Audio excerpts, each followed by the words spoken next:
Hello namaste, welcome to ANN Telugu morning news. ప్రేక్షకులందరూ కూడా మన మార్నింగ్ న్యూస్కి స్వాగతం పలుకుతూ ఏఎన్ఎన్ తెలుగు మార్నింగ్ న్యూస్లో మహాపత్రికతో మన మార్నింగ్ న్యూస్ని ప్రారంభిద్దాం. సో మహాపత్రికలో చూసుకుంటే మహారాష్ట్రను ఒప్పించండి, కేంద్ర జలశక్తి మంత్రి సిఆర్ పాటిల్కు సీఎం రేవంత్ రెడ్డి విజ్ఞప్తి. గ్రావిటీతో నీటి సరఫరా జరిగితే భారీగా తగ్గనున్న విద్యుత్ భారం. త్వరలో ఇరు రాష్ట్రాల అధికారులతో సిడబ్ల్యూసి కీలక భేటీ. కేంద్ర మంత్రులతో సీఎం వరుస భేటీలు. తెలంగాణ రాష్ట్ర అభివృద్ధి లక్ష్యంగా దూసుకెళ్తా ఉన్నారు రాష్ట్ర ముఖ్యమంత్రి రేవంత్ రెడ్డి గారు. ఈ నేపథ్యంలో ఏదైతే నీటి సరఫరా విషయం ఉందో ఇతర రాష్ట్రాలను ఒప్పించండి దయచేసి అని చెప్పేసి కేంద్ర మంత్రి కలుస్తూ వాళ్ళకి విజ్ఞప్తి అయితే చేయడం జరుగుతుంది. అదే కేంద్ర మంత్రులతో వరుస భేటీల నేపథ్యంలో సీఎం రేవంత్ వరుస భేటీల నేపథ్యంలో తెలంగాణ అభివృద్ధి జరగబోతోంది అన్నటువంటి ఒక ఆకాంక్ష అయితే కలుగుతోంది అందరిలో అని చెప్పుకోవాలి. ప్రాణహిత నదిపై నిర్మించతలపెట్టిన తుమ్మిడిహెట్టి బ్యారేజ్ ఎత్తు పెంపునకు సంబంధించి మహారాష్ట్ర నుంచి అవసరమైన అనుమతులు ఇప్పించాలని ముఖ్యమంత్రి రేవంత్ రెడ్డి కేంద్ర జలశక్తి శాఖ మంత్రి సిఆర్ పాటిల్ను కోరారు. బ్యారేజ్ ఎత్తు పెంచినంత మాత్రాన మహారాష్ట్రలో ముప్పు ప్రభావం పెద్దగా ఉండబోదని ఆయన స్పష్టం చేశారు. ఢిల్లీ పర్యటనలో ఉన్న ముఖ్యమంత్రి రేవంత్ రెడ్డి రాష్ట్ర భారీ నీటిపారుదల శాఖ మంత్రి ఉత్తమ్ కుమార్ రెడ్డితో కలిసి జలశక్తి మంత్రిత్వ శాఖ కార్యాలయంలో కేంద్ర మంత్రిని మర్యాదపూర్వకంగా కలిశారు. ఈ సందర్భంగా తుమ్మిడిహెట్టి ప్రాజెక్టు ప్రాధాన్యాన్ని వివరిస్తూ అనుమతుల మంజూరు కోసం ప్రధానమంత్రి నరేంద్ర మోడీకి తాను రాసిన లేఖను ముఖ్యమంత్రి గుర్తు చేశారు. ఆ లేఖపై స్పందించిన ప్రధాని కార్యాలయం తదుపరి చర్యల నిమిత్తం దానిని జలశక్తి శాఖకు పంపిన విషయాన్ని ప్రస్తావించారు. తుమ్మిడిహెట్టి వద్ద 148 మీటర్ల ఎత్తులో బ్యారేజ్ నిర్మాణానికి గతంలోనే రెండు రాష్ట్రాల మధ్య ఒప్పందం కుదిరినప్పటికీ 148 నుండి 152 మీటర్ల వరకు బ్యారేజ్ ఎత్తు పెంపుపై పూణేలోని central water and power research centre చేసిన శాస్త్రీయ అధ్యయనాన్ని కేంద్ర మంత్రి దృష్టికి సీఎం తీసుకెళ్లారు.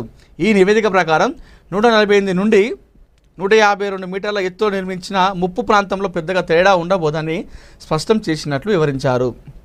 ముప్పులో 50% కేవలం నది గర్భంలోనే ఉంటుందని కేంద్ర మంత్రి తెలియజేశారు. అంటే ఈ ఎత్తు పెంచినంత మాత్రాన అక్కడ ముంపులకు ఏమీ కాదు, మహారాష్ట్రకి ఏమీ కాదు అని చెప్పేసి సీఎం గుర్తు చేస్తూ ఉన్నారు. దానివల్ల పెంచండి, దానివల్ల ఎలాంటి ప్రాబ్లం ఉండదు మహారాష్ట్రకి అని చెప్పేసి చెప్తా ఉన్నారు.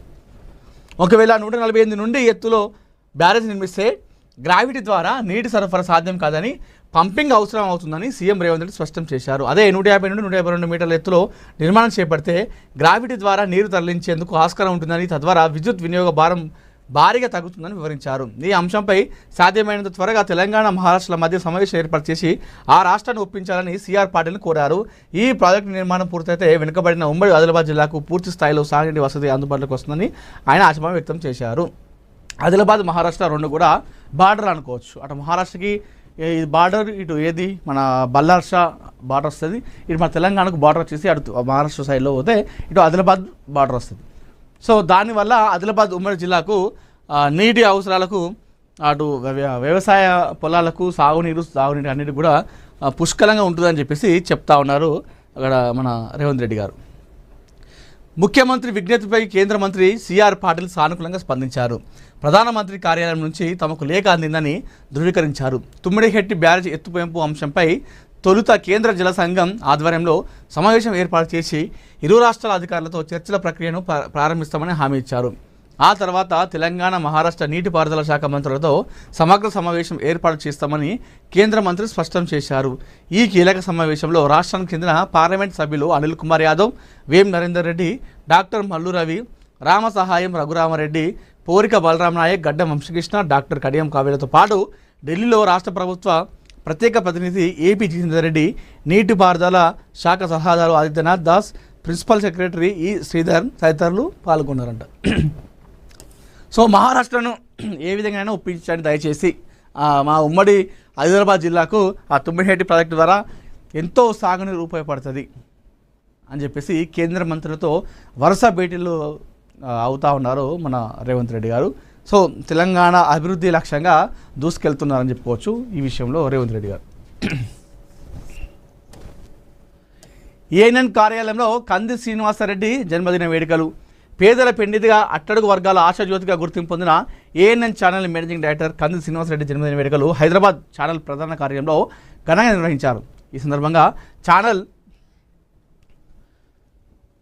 HR Mandadi Aravind Reddy cake cut చేసి ఆయనకు జన్మదిన శుభాకాంక్షలు తెలిపారు. ఈ వేడుకల్లో యాంకర్ లక్ష్మీనాథ్తో పాటు వివిధ భాగాలకు చెందిన హెడ్స్ క్రాంతి, విజయ, గురు, మధు, సురేందర్, వేణు, కృష్ణ తదితరులు పాల్గొన్నారు. కంది శ్రీనివాసరెడ్డి నాయకత్వంలో ఏఎన్ఎన్ ఛానల్ ప్రజల సమస్యలను వెలుగులోకి తీసుకువస్తూ నిష్పాక్షిక వార్తలతో విశ్వసనీయ మీడియా సంస్థగా మరింత అభివృద్ధి చెందాలని ఆకాంక్షించారు. సో నిన్న ఏఎన్ఎన్ ప్రధాన కార్యాలయంలో కంది శ్రీనివాసరెడ్డి గారి జన్మదిన వేడుకలు చాలా ఘనంగా జరిగినాయని చెప్పుకోవాలి. సో ఎందుకంటే అటు ప్రజాసేవ చేసుకుంటూనే ఇటు ఎన్నో రకాలుగా ఆయన సంస్థలను ప్రారంభించి కొన్ని వేలాది మందికి ఆయన ఉపాధి కల్పిస్తూ ఉన్నారు. ఈ నేపథ్యంలో ఆ సిబ్బంది అంతా కూడా నిన్న ఛానల్ సిబ్బంది నిన్న జన్మదిన వేడుకలు చేసుకోవడం జరిగింది హైదరాబాద్లోని మన మెయిన్ ఆఫీస్లో. సో హెచ్ఆర్ అరవింద్ రెడ్డి గారి ఆధ్వర్యంలో నిన్న ఘనంగా జరిగినాయి. యాంకర్ లక్ష్మీనాథ్ గారు తో పాటుగా చాలామంది కూడా పాల్గొన్న సిబ్బంది, గురు, క్రాంతి, అదేవిధంగా సూరి అని చెప్పేసి, శ్రవంతి అని చెప్పేసి చాలామంది అందరూ కూడా పాల్గొనడం జరిగింది. సో ఇదంతా స్టాఫ్. సో నిన్న ఎందుకంటే ఈరోజు ఇంతమంది కూడా ఉపాధి పరంగా వాళ్ళకు ఏదో ఒక రకంగా పేరు ఆర్థికంగా ఉన్నారంటే ఛానల్ కారణం కాబట్టి సో నిన్న ఈ వేడుకలు చేసుకోవడం జరిగింది. సో నిన్న మధ్యాహ్నం సమయంలో చాలా ఘనంగా చేసుకోవడం జరిగింది. దాంతోపాటుగా ఆయన ప్రజాసేవతో పాటు ఇలాంటి సంస్థలు స్థాపించి ఇంకెంతో మందికి ఉపాధి కల్పించాలని చెప్పేసి మనస్ఫూర్తిగా కోరుకోవడం జరిగింది. సో నిన్న లక్ష్మీనాథ్ గారు యాంకర్ గారు మాట్లాడుతూ చెప్పడం జరిగింది శ్రీనివాసరెడ్డి గారి గురించి. ఛానల్ ద్వారా ఇప్పటికే ఎన్నో ప్రజా సమస్యలను వెలుగులోకి తీసుకురావడం జరిగింది. ఎంతోమందికి ఆ సమస్యకు పరిష్కారం చూపించడం జరిగింది. ఎన్నో ల్యాండ్ కబ్జాలని తీసుకురావడం జరిగింది. సమస్యకు పరిష్కారం చూపించడం. ఎంతోమంది కబ్జాదారులు చాలా ల్యాండ్ స్కామ్ చేయడం జరిగింది. అలాంటి వాటిని కూడా ఏఎన్ఎన్ ఛానల్ తీసుకొచ్చి దానికి పరిష్కార మార్గం కూడా చూపించింది. దీని అంతటి కారణం కూడా సో ఆయన మొత్తం ఆయన ఛానల్ అనేది ఆయన దగ్గర నుంచి నడుస్తుంది కాబట్టి సో ఆయన ఆదేశాల మేరకు ముఖ్యంగా ప్రజా సమస్య మీద పోరాటం చేయాలి. ఎవరైతే అక్రమంగా ల్యాండ్స్ స్క్రాప్ చేస్తారో అలాంటి వాటిపైన మనం ఫోకస్ చేయాలి, వాటిని గుర్తించాలి. ప్రభుత్వ భూములు ఎవరు చేరబడతారో వారి గురించి మనం వార్తలు వేయాలని చెప్పేసి ఆయన ఆదేశాల మేరకు చాలా నడుస్తూ ఉంది. ఇక్కడ CEO రామచంద్రరెడ్డి గారి ఆధ్వర్యంలో కూడా ఛానల్ చాలా బలంగా ముందుకెళ్తా ఉంది. సో మొత్తంగా అయితే నిన్న స్టాఫ్ అందరం కలిసి కూడా నిన్న జన్మదిన వేడుకలు ఘనంగా నిర్వహించుకోవడం జరిగింది కంది శ్రీనివాసరెడ్డి గారిని.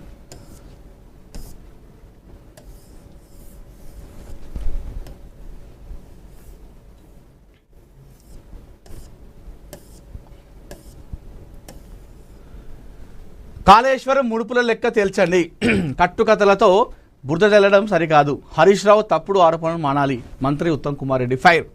రాష్ట్ర ప్రయోజనాల విషయంలో ఎట్టి పరిస్థితుల్లోనూ రాజీ పడే ప్రసక్తి లేదని, తెలంగాణ రైతుల నీటి హక్కులను కంటికి రెప్పలా కాపాడుకుంటామని రాష్ట్ర భారీ నీటిపారుదల శాఖ మంత్రి ఉత్తమ్ కుమార్ రెడ్డి స్పష్టం చేశారు.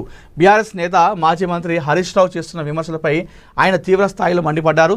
కేవలం రాజకీయ ఉనికి కోసమే హరీష్ రావు తప్పుడు ప్రచారాలకు తెరతీశారని విమర్శించారు.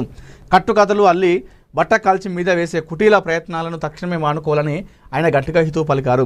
గోదావరి నది యాజమాన్య బోర్డు అజెండాలో కొత్త అంశాలు ఏమీ లేవని, గత 12 ఏళ్లుగా ఆంధ్రప్రదేశ్ ప్రభుత్వం లేవనెత్తుతున్న అభ్యంతరాలనే అందులో పొందుపరచాలని ఆయన వివరించారు. గోరెంతను కొండంతలు చేస్తూ ప్రజలను తప్పుదోవ పట్టించే ప్రయత్నం చేయొద్దని మంత్రి సూచించారు. ఈ ప్రాజెక్టులని మీ హయాంలో జరిగినవే. ప్రస్తుత కాంగ్రెస్ ప్రభుత్వంపై విమర్శలు చేసే ముందు గత ప్రభుత్వంలో జరిగిన కాళేశ్వరం ప్రాజెక్టు అవినీతి ముడుపుల లెక్కలను హరీష్ రావు ప్రజల ముందు ఉంచాలని మంత్రి ఉత్తమ్ డిమాండ్ చేశారు. ఈ విషయంలో బీఆర్ఎస్ అనుసరిస్తున్న ద్వంద్వ వైఖరిని రాష్ట్ర ప్రజలు నిశితంగా గమనిస్తున్నారని ఆయన హెచ్చరించారు. పొరుగు రాష్ట్రం చేపట్టిన పోలవరం, పట్టిసీమ, రాయలసీమ ఎత్తిపోతల పనులు గత బీఆర్ఎస్ ప్రభుత్వ హయాంలో జరిగాయన్న వాస్తవాన్ని ఆయన ఈ సందర్భంగా గుర్తు చేశారు. ఆనాడు పదవిలో ఉండి పల్లెత్తు మాట మాట్లాడని వారు ఇప్పుడు నీటి హక్కుల గురించి మాట్లాడడం విడ్డూరంగా ఉందని ఎద్దేవా చేశారు. ఏది ఏమైనప్పటికీ జల వివాదాల్లో తెలంగాణ రాష్ట్ర ప్రయోజనాలు కాపాడేందుకు తమ ప్రభుత్వం చిత్తశుద్ధితో రాజీలేని పోరాటం చేస్తుందని మంత్రి ఉత్తమ్ కుమార్ రెడ్డి పునరుద్ఘాటించారు. సో ఏదైతే కాళేశ్వరం ముడుపుల విషయంలో లెక్క చెప్పాలి, ఈ జల వివాదాల్లో ఏదైతుందో ప్రభుత్వానికి తెలుసు, ఏ విధంగా అడుగులేయాలి, ఏ విధంగా ముందుకెళ్ళాలి, ఏ విధంగా చేస్తే ఆ ప్రాజెక్టులు బాగా నడుస్తాయి అనే విషయం మా ప్రభుత్వానికి బాగా తెలుసు. మీరు ఎవరు కూడా చెప్పాల్సిన అవసరం లేదు. ఆ రకంగా మేము ముందుకెళ్తా ఉన్నాం. గతంలో మీరే ఉన్నారు కదా, మరి మీరు మీరు పల్లెత్తు మాట కూడా అప్పుడు మాట్లాడలేదు. ఇప్పుడు మీరు వచ్చి ఈ జలాల గురించి మాట్లాడుతుంటే అసలు చాలా అంటే హాస్యంగా ఉందని చెప్పేసి ఆయన చురుకలంటించడం జరిగింది ఉత్తమ్ కుమార్ రెడ్డి గారు.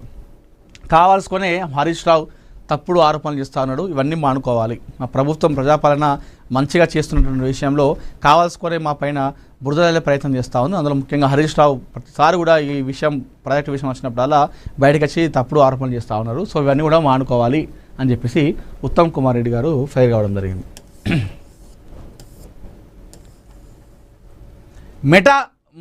మెడలు వంచిన మోడీ సర్కార్, క్షమాపణలు చెప్పిన మార్క్ జూకర్బర్గ్, ప్రధాని వీడియోని సెన్సార్ చేస్తారా, వార్నింగ్తో వణికిపోయిన ఫేస్బుక్. సో నిన్న మొత్తానికి ఎట్టకేలకు గత 2 రోజులుగా ప్రధాని నరేంద్ర మోడీ గారి వీడియో డిలీట్ చేయడం వెనకాల ఏదైనా కుట్ర ఉందా, హస్తం ఉందా, ఎందుకు డిలీట్ అయిందని చెప్పేసి చాలా చర్చ జరిగింది. ఎందుకంటే మోడీ ప్రస్తుతం ప్రపంచ దేశాలను ఒక బలమైన నాయకుడిగా పేరు పొందిన వ్యక్తి.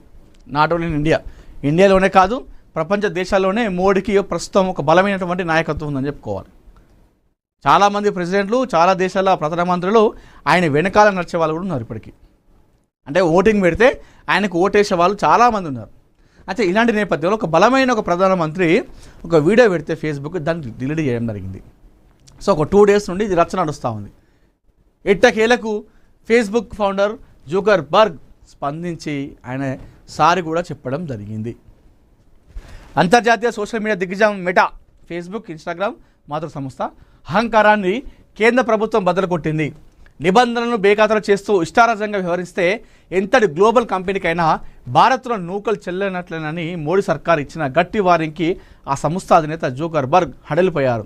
ఏకంగా ప్రధాని నరేంద్ర మోడీ వీడియోని తొలగించే సాహసం చేసిన మెటా భారత ప్రభుత్వ చట్టపరమైన అస్త్రాలకు బెంబెలెత్తి దిగివచ్చి బేషరతుగా క్షమాపణలు చెప్పడం సర్వత్రా సంచలనంగా మారింది.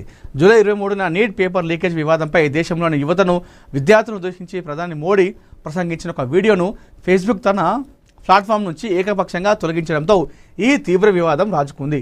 దాదాపు 5 గంటల పాటు ఆ వీడియో కనిపించకుండా పోవడంతో దేశవ్యాప్తంగా తీవ్ర దుమారం లేపింది.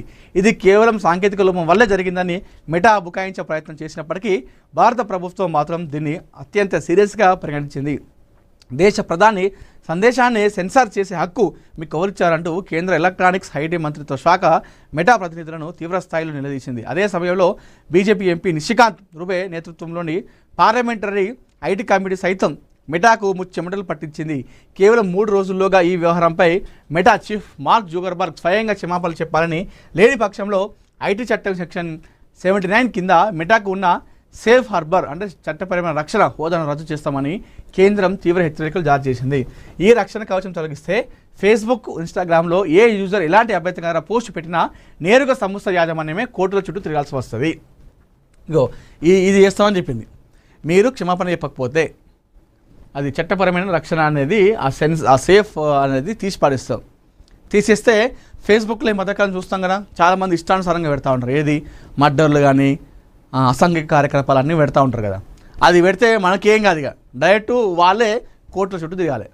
చేస్తామని చెప్పేసి మనలు మొత్తం షేక్ చేసి వాళ్ళని. మోడీ ప్రభుత్వం ఇచ్చిన ఈ అల్టిమేటంతో మెటా అధిష్టానం ఒక్కసారిగా ఉలిక్కిపడింది. ప్రభుత్వ ఆగ్రహంతో కంగుతున్న Meta global affairs chief Joel Kaplan హుటాహుటిన ఢిల్లీ వాలిపోయారు. కేంద్ర ఐటీ శాఖ మంత్రి అశ్విని వైష్ణవ్ ఇతర ఉన్నతాధికారులతో సమావేశమై బేషరతుగా క్షమాపణలు కోరారు. ప్రధాని మోడీ వీడియోను తొలగించడం ద్వారా తాము చేసిన చారిత్రక తప్పిదానికి జూకర్బర్గ్ పంపిన వ్యక్తిగత క్షమాపణల సందేశాన్ని ప్రభుత్వానికి అందించారు. కేవలం ప్రధాని వీడియో వ్యవహారమే కాకుండా తమ ప్లాట్ఫామ్లపై డీప్ ఫేక్ అభ్యంతరకర కంటెంట్ వ్యాప్తి చెందడంపై కూడా జూకర్బర్గ్ తీవ్ర విచారం వ్యక్తం చేశారు. అల్గారిథం లోపాలతో పాటు కొన్ని నిర్దిష్ట వర్గాలకు చెందిన కంటెంట్ను ఉద్దేశపూర్వకంగా బూస్ట్ చేయడానికి డబ్బులు తీసుకున్నామనే వాస్తవాన్ని కూడా మెటా ప్రతినిధులు అంగీకరించక తప్పలేదు.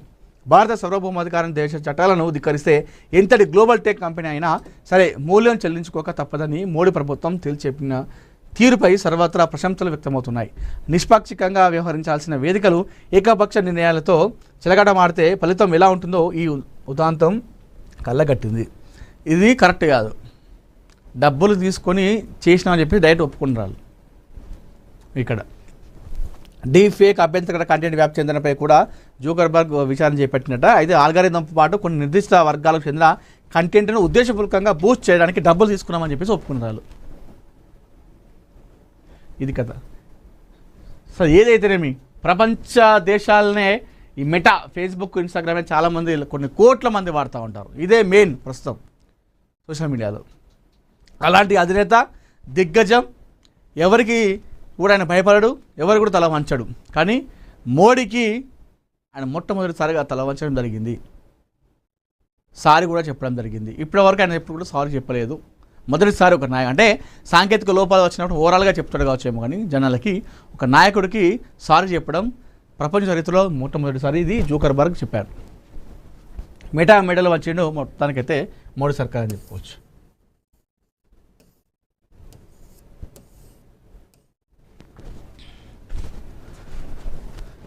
పిఠాపురంలో ప్రగతి పరుగులు.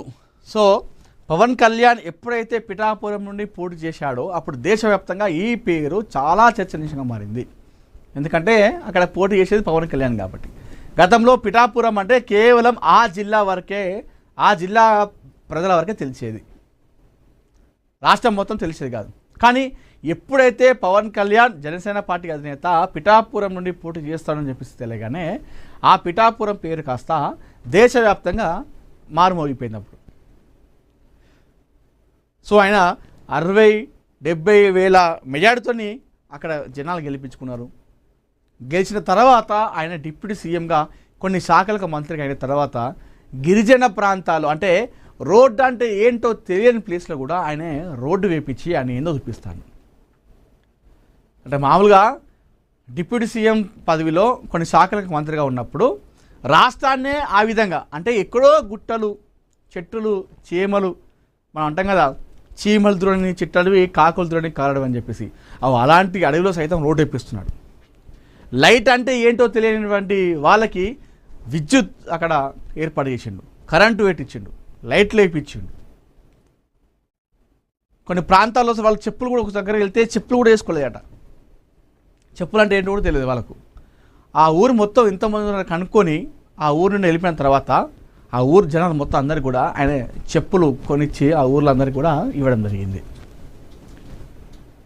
అది పవన్ కళ్యాణ్. మరి అట్లాంటి కొన్ని శాఖలకి మంత్రిగా ఉండి రాష్ట్రాన్ని ఆ దిశగా అభివృద్ధి చేస్తున్నటువంటి వ్యక్తి, మరి ఆయన కాన్స్టిట్యున్సీ, ఆయన నియోజకవర్గం, ఆయన నమ్మి గెలిపించినటువంటి ఏదైతే కాన్స్టిట్యూన్సీ ఉందో మరి ఆ నియోజకవర్గాన్ని నువ్వు విడిచిపెడతాడా? అది పిఠాపురంలో ప్రగతి పరుగులు. రాష్ట్ర రాజకీయ ముఖ చిత్రంపై పిఠాపురం నియోజకవర్గం ఇప్పుడు అభివృద్ధికి కేర్ ఆఫ్ అడ్రస్గా నిలుస్తుంది. పిఠాపురాన్ని దేశంలోనే అత్యుత్తమ మోడల్ నియోజకవర్గంగా తీర్చిదిద్దుతామని సార్వత్రిక ఎన్నికల వేళ ఇచ్చిన మాటను ఉప ముఖ్యమంత్రి పవన్ కళ్యాణ్ తూచా తప్పకుండా అమలు చేస్తున్నారు. దశాబ్దాలుగా పాలకుల నిర్లక్ష్యానికి గురై కనీస మౌలిక వస్తువులు లేక కుడరిల్లిన పల్లెలు ఇప్పుడు సరికొత్త రహదారులతో కలకలాడుతున్నాయి. ప్రజలు ఎదుర్కొంటున్న ప్రతి చిన్న సమస్యను తన సొంత సమస్యగా భావించిన ఉప ముఖ్యమంత్రి వరిలో బడి, గుడి, ఆసుపత్రులను అనుసంధానిస్తూ ఒక అద్భుతమైన రవాణా నెట్వర్క్ను పిఠాపురంలో ఆవిష్కరించి సరికొత్త చరిత్రకు శ్రీకారం చుట్టారు. రోడ్డు చూడండి, వ్యవసాయ క్షేత్రాలకు ఇది రాజమార్గాలు. మామూలుగా ఇట్లాంటి రోడ్డు కావడానికి కొన్ని ఊర్లలో ఇప్పటికి రోడ్డు లేక మట్టి రోడ్లపైనే ప్రయాణిస్తారు. ఇక్కడ రైతులు రాజులు అని చెప్పిస్తారు అంటారు కదా, మరి ఆ రైతులకు రాజులాగా చేసినటువంటి కార్యక్రమాలు ఎవరు కూడా చేయరు. కానీ వ్యవసాయ క్షేత్రాలకు వెళ్ళడానికి రాజమార్గాలు, ఇదంతా కూడా రోడ్డు అనుకుంటారేంది, వ్యవసాయ పనులకు పోవడానికి వేసినటువంటి రోడ్డు పిఠాపురంలో. That is Pawan Kalyan.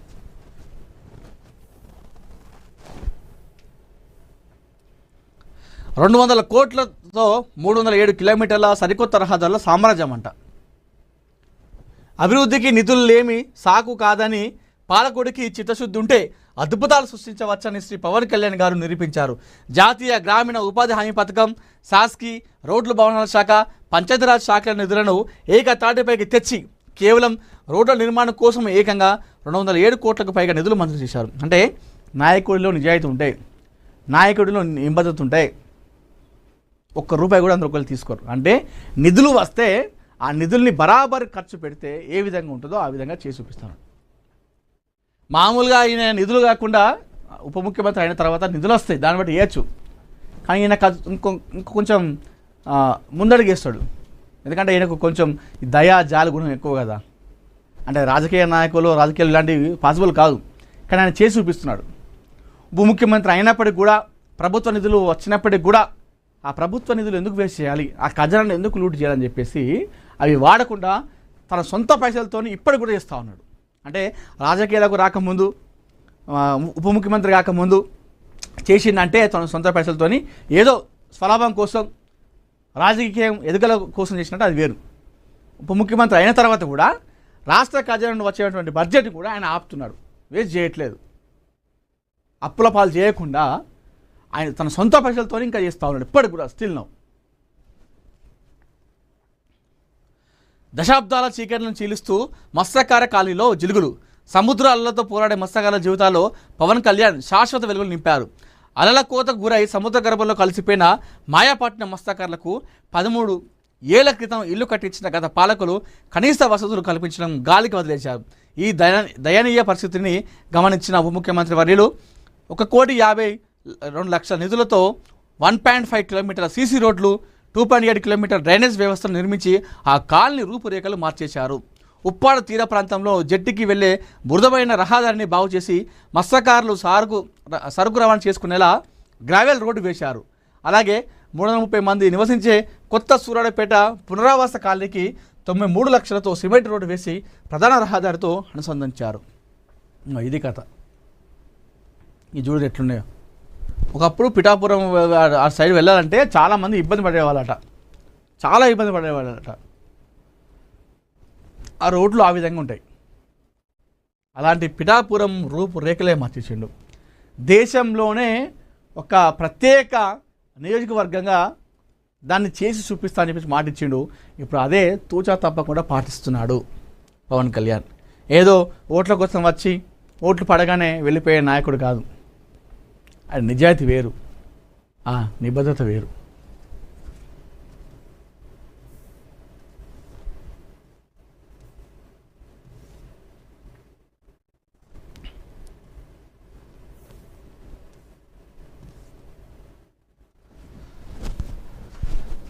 Blast కాదు వేస్ట్. విజయ్ సర్కార్ తొలి బడ్జెట్పై ఎంకే స్టాలిన్ తీవ్ర విమర్శలు.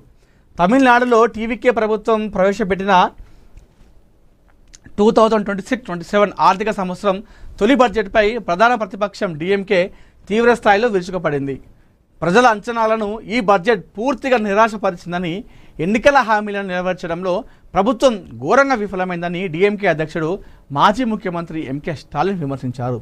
కొత్త ప్రభుత్వం నుంచి వినూత్నమైన నిర్ణయాలు వస్తాయని ఆశించిన ప్రజలకు పాత పథకాలే కొత్త పేర్లు మార్చి చూపించడం తప్ప కొత్తదనం ఏమీ లేదని ఆయన ఆరోపించారు.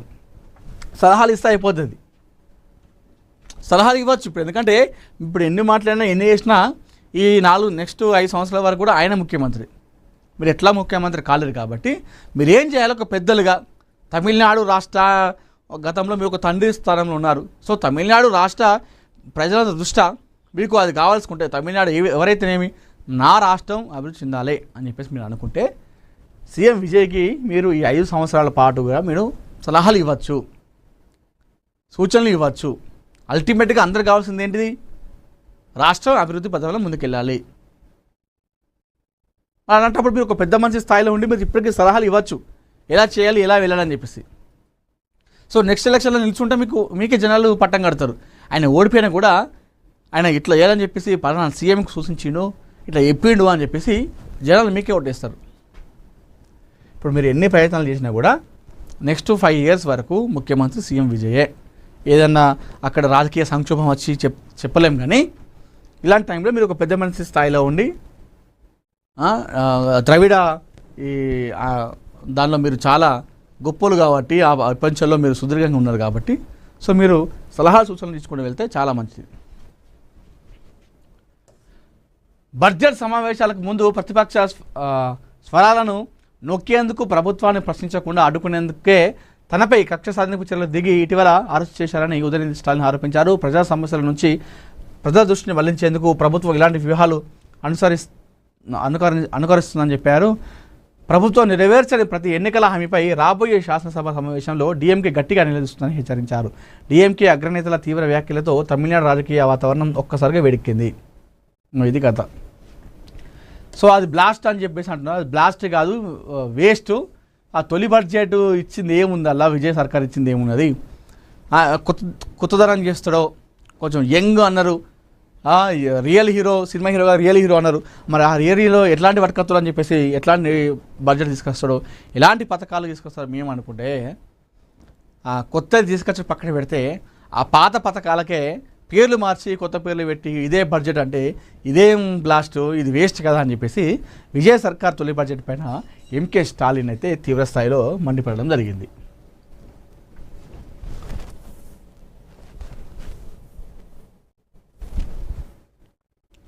కమలనాథుల ఐక్యత రాగం, బండి సంజయ్ ఇంట సందడి చేసిన ఈటెల లక్ష్మణ్. తెలంగాణ బీజేపీలో ఆసక్తికర పరిణామం, అధిష్టానం చొరవతో సమస్య పోతున్న విభేదాలు. గతంలో ఈటెల రాజేందర్ అదేవిధంగా బండి సంజయ్ మధ్య తీవ్ర అంతర్గత కలహాలు ఉన్నాయి, విభేదాలు ఉన్నాయి, ఒకరిపైన ఒకరికి పడట్లేదు. వీళ్ళ అనుచరులేమో ఆయన పైన బురద చల్లడం, ఈయన అనుచరులు ఇటు ఈ బండి సంజయ్ పైన బురద చల్లడం, సోషల్ మీడియాలో పోస్టులు పెట్టడం, ఇవన్నీ జరిగినాయని చెప్పేసి గతంలో మనం చాలా చూసినాం. ఎందుకంటే ఇద్దరు కూడా ఒకే జిల్లాకు చెందినటువంటి వాళ్ళు. సో కరీంనగర్ పార్లమెంటుకు ఎంపిక అయినుంటే ఈయన హుజరాబాద్ కాన్స్టిట్యున్సీ అంటే కరీంనగర్ జిల్లాలోనిదే. గతంలో అక్కడ నుండి ఆయన ఎమ్మెల్యేగా పనిచేసిండు, తర్వాత ఓడిపోయి ఇప్పుడు ఇక్కడికి వచ్చింది. కానీ ఒకే జిల్లాకు చెందిన వ్యక్తులు. అయితే వీరిద్దరి మధ్య గతంలో గొడవలు స్టార్ట్ అయినాయి. అప్పటి నుండే బీజేపీలో ఈ అంతర్గత కలహాలు అనేవి మొదలైనాయని చెప్పేసి అందరు చెప్తూ ఉంటారు. ఇలాంటి నేపథ్యంలో ఈ అధిష్టానం చొరవతో ఏదైతే మనం గతంలో చెప్తా ఉన్నామో తెలంగాణ బీజేపీ అధికారంలోకి రావడం పక్కన పెడితే కనీసం ప్రతిపక్ష హోదా దక్కాలంటే వాళ్ళ మధ్యలో ఉన్నటువంటి అంతర్గత విభేదాలు, కలహాలు అధిష్టానం చొరవ తీసుకొని ఆ కలహాలను దూరం చేస్తేనే తెలంగాణలో అధికారం వస్తుందేమో. అధికారం రాకపోయినా కనీసం ప్రతిపక్ష హోదానే దక్కుతుంది, ప్రధాన ప్రతిపక్ష హోదానే దక్కుతుంది అని చెప్పేసి నేను చాలాసార్లు చెప్పిన. సో ఇప్పుడు అదే ప్రయత్నాలు జరుగుతూ ఉన్నాయి. అధిష్టానం చొరవ తీసుకొని సో ఎవరెవరైతే ఈ అంతర్గత కలహాలు కుమ్మటలు ఉన్నాయో వాళ్ళందరి మధ్యలో ఉన్నటువంటి కలహాలను, ఈ దూరాలను దగ్గరేసే ప్రయత్నం చేస్తూ ఉన్నారు. ఈ నేపథ్యంలోనే నిన్న బండి సంజయ్ ఇంటికి ఈటెల రాజేందర్ అదేవిధంగా లక్ష్మణ్ కూడా వెళ్ళడం జరిగింది. సో ఈ నేపథ్యంలో తెలంగాణ బీజేపీలో ఒక ఆసక్తికర పరిణామం చోటు చేసుకుంది. బీజేపీ నాయకులు, కార్యకర్తలు అందరూ కూడా చాలా హ్యాపీగా ఫీల్ అవుతూ ఉన్నారు. ఎందుకంటే బీజేపీ పార్టీ వీళ్ళు అందరూ కలిసి ఉంటే బీజేపీ పార్టీని మేము మరింత ముందుకు తీసుకెళ్తాం. బీజేపీ కార్యకర్తలకు కావాల్సింది ఏంటిది? అక్కడ పార్టీ గుర్తుపైన ఎవరున్నా సరే వాళ్ళకి ఓటు గుర్తుతారు. అయితే ఈ లొల్లీలు కొట్టడం వల్ల వాళ్ళు ఎంత చేసినా వాళ్ళు అక్కడ ఓడిపోతున్నారు కాబట్టి వాళ్ళు ఏం చేయలేని సిచ్యువేషన్ ఉన్నారు కాబట్టి ఇట్లాంటి గొడవలు లేకుండా ఉంటే అందరూ కలిసి మెలిసి సామరస్యంగా సమన్వయంతో ముందుకెళ్తే మాత్రం తెలంగాణ బీజేపీకి మంచి భవిష్యత్తు ఉంటుంది. సో ఇది ఈ విధంగానే కంటిన్యూ అయితే మాత్రం ఇలానే అందరూ లొల్లీలు లేకుండా, కొట్టాటలు లేకుండా అందరూ ఇట్లా కలిసి ఉంటే మాత్రం బీజేపీ తెలంగాణలో అధికారంలోకి రావడం ఖాయం. రాకపోయినా కనీసం ప్రధాన ప్రతిపక్ష హోదాన ఖచ్చితంగా దక్కుతుంది.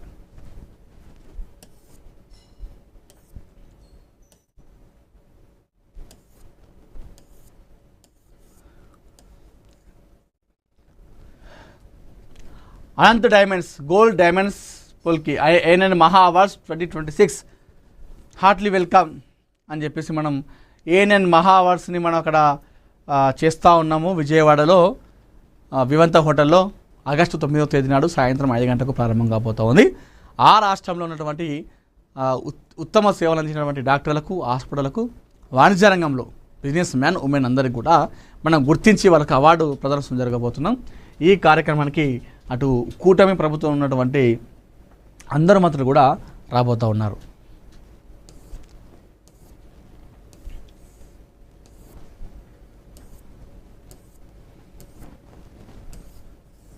బెంబేలి తీస్తున్న బట్టదల మహమ్మారి, ప్రపంచవ్యాప్తంగా రాలిపోతున్న కేశాలు, అగ్రస్థానంలో చెకియా, స్పెయిన్ వణుకుతున్న అగ్రరాజ్యాలు.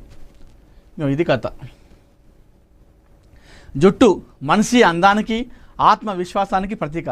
కానీ ఆధునిక ఉరుకుల పరుగుల జీవితంలో ఆ జుట్టు రాలిపోవడం ఇప్పుడు ప్రపంచవ్యాప్తంగా కోట్లాది మంది మగవారిని కలవరపెడుతున్న అతిపెద్ద సమస్య. ఒకప్పుడు వయసు పైబడిన వారికే పరిమితమైన బట్టతల నేడు వయసుతో సంబంధం లేకుండా యువతను సైతం విక్కరిస్తుంది. ప్రపంచవ్యాప్తంగా ఏ దేశంలో ఇంతమంది మగవారు బట్టతలతో బాధపడుతున్నారనే అంశంపై world population review super hair pieces విడుదల చేసిన తాజా గణాంకాల విస్మయపరుస్తున్నాయి. ఈ సంచలన నివేదికను నిశ్చితంగా పరిశీలిస్తే పాశ్చాత్య దేశాల్లో బట్టతల అనేది ఒక సామాన్య విషయంగా మారిపోయిందని, అక్కడి మగవారిలో దాదాపు సగం మంది ఈ సమస్యతోనే జీవిస్తున్నారని స్పష్టమవుతుంది. ఇది కేవలం ఒక సౌందర్య సమస్య మాత్రమే కాదని, మారుతున్న మానవ జీవన శైలికి పడుతున్న చేదు ప్రతిబింబం అని ఈ గణాంకాలు ఘటపథంగా చెబుతున్నాయి. బట్టతల బాధితుల జాబితాలో ఐరోపా దేశాలు అగ్రస్థానంలో నిలిచి ప్రపంచాన్ని పరుస్తున్నాయి.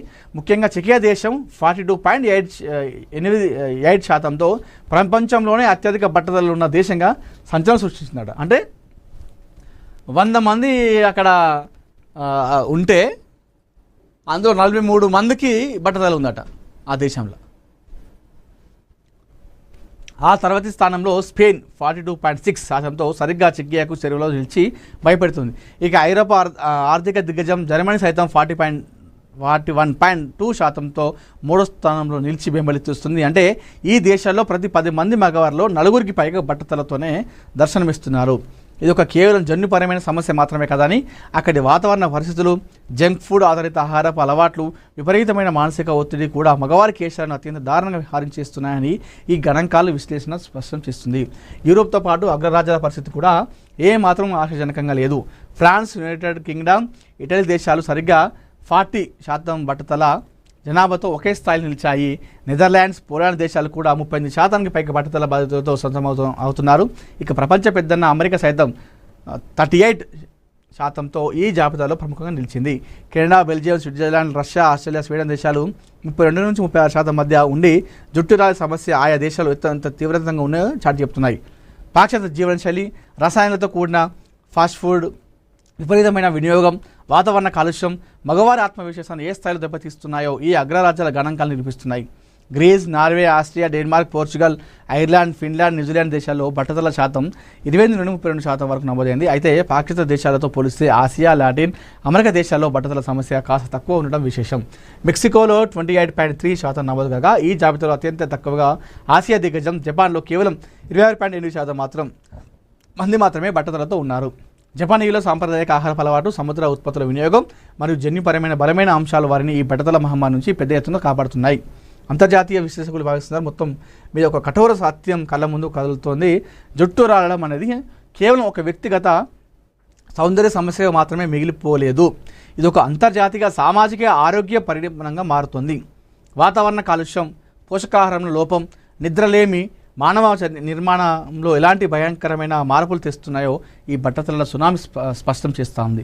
రాబోయే దశాబ్దాల్లో ప్రపంచవ్యాప్తంగా మగవారి సౌందర్య ప్రమాణాలు రూపురేఖలు కోల్పోవడం ఖాయమని ఈ సంచలన గణాంకాలు ప్రపంచం ముందు ఉంచుతున్న చేదునిదం. ఇది కథ. బట్టతలాట మొత్తం ప్రపంచ దేశాలను ఇప్పుడు బట్టతలను అంటే ఒకప్పుడు వాస్తవం కూడా వయసు మీరితే ఇప్పటికి కూడా ఆ వయసు ఉన్న వాళ్ళు ఆ జుట్టు అనేది ఇంకా చెక్కు చెదరలేదు, అట్లే ఉంది పోకుండా.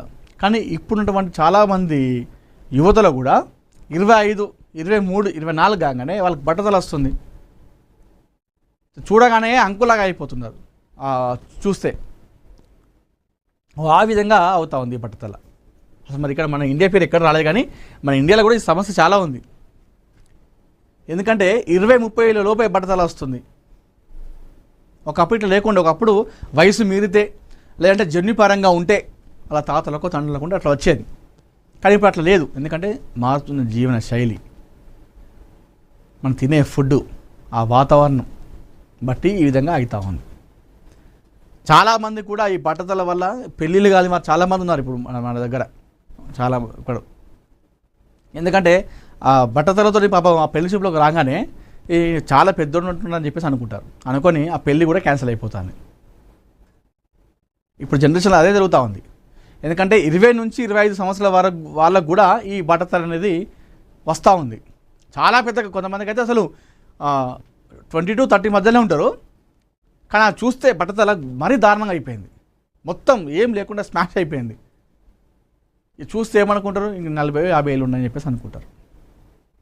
అట్లా చాలామంది పెళ్ళిళ్ళు కూడా కావట్లేదు, ఆయనకి బట్టతల ఉందని చెప్పేసి.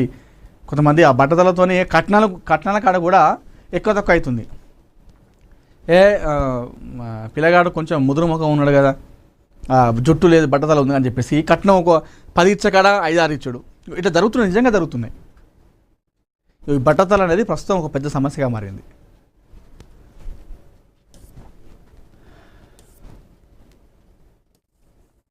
సో ఇవి ఈరోజు ఏఎన్ఎన్ తెలుగు మార్నింగ్ న్యూస్. మరిన్ని ఇంట్రెస్టింగ్ వార్తల కోసం చూస్తున్నానండి ఏఎన్ఎన్ తెలుగు.